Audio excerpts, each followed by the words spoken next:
Wie was Simon se maats wat saam met hom gaan visvang het?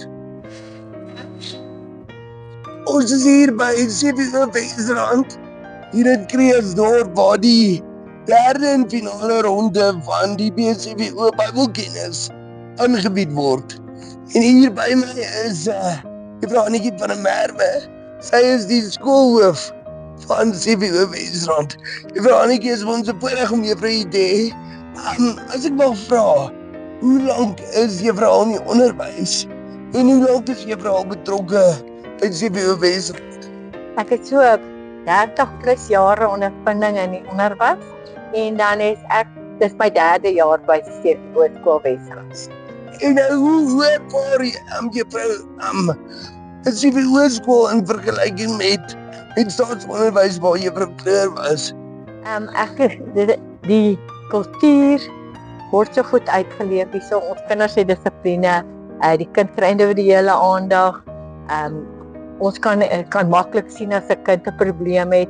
So in vergelyking met die skole, die ander skole waar dit groot klasse is en dit voel ek sou, as ek van 'n CVO skole geweet het toe baie kinders kry, was ek hulle definitief in 'n CVO skool. Wow, dis wonderlik om te hoor.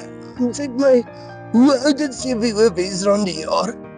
Maar nou meer wanneer die skool begin en vertel my 'n bietjie meer van julle personeel korps hier. Ek hoor julle het nogal 'n hele paar ervare juffrouens hier by die skool.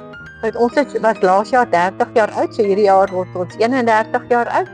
En ons het 4 onderwyseresse hierso, van graad 0 tot graad 7. 2 van ons doen die graad 4 tot 7 en dan daar 1 by graad 0 en dan graad 2 en 3 is 'n ander onderwyseres. Tussen ons 4 onderwyseresse is daar baie ervaring en ondervinding.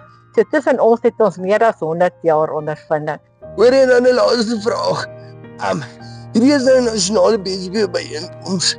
Mense kom van Vivo tot Orania. Kom nou hier in Kreersdorp by Wesrand bymekaar. Wat beteken dit vir 'n skool soos Wesrand om so 'n geleentheid soos hierdie aan te bied?